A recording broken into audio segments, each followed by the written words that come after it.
Samos, ele floresceu seu pensamento em 444 a.C. A data do seu nascimento não é precisa. Esse pré-socrático nasceu na ilha de Samos, no mar Egeu. E o seu pensamento, como eu já disse, floresceu em 444 a.C.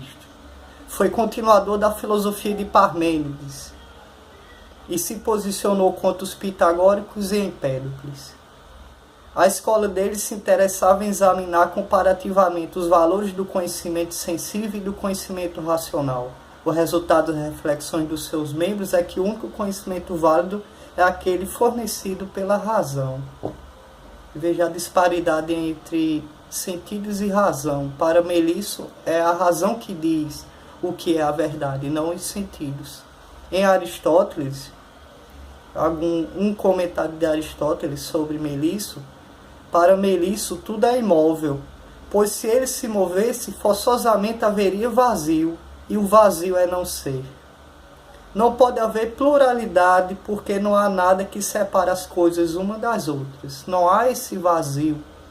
O vazio que a gente vê é apenas ilusão dos nossos sentidos. Sobre sentidos, fala Aristóteles. Deixando de lado os sentidos e negligenciando-os com o pretexto de que só se deve seguir a razão, alguns pensadores ensinam que o todo é um, imóvel e ilimitado, pois se existisse limite, não poderia limiar a não ser contra o vazio.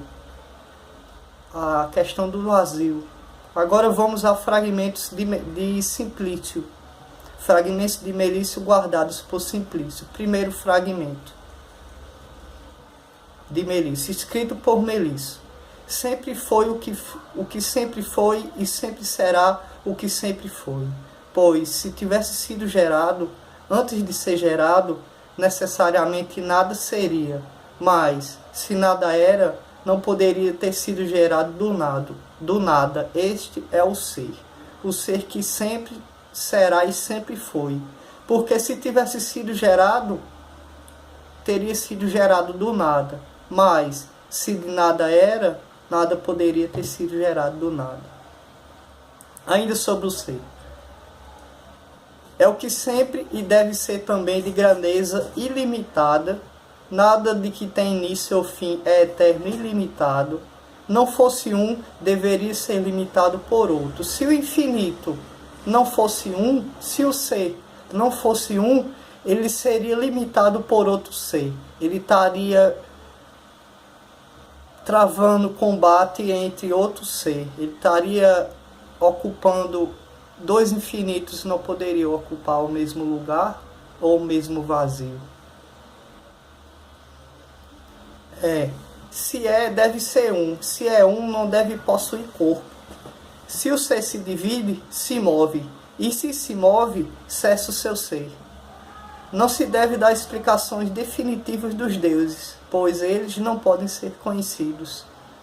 A questão de Deus e a questão do movimento do ser.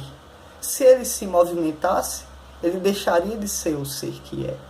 Ele deixaria de ter a sua unidade e infinidade em forma. E é assim que Melisso defende a imobilidade do ser contra a mobilidade dos elementos e a mobilidade da díade dos pitagóricos. É essa a crítica de Melisso e um pequeno trecho da filosofia de Melisso de Samos.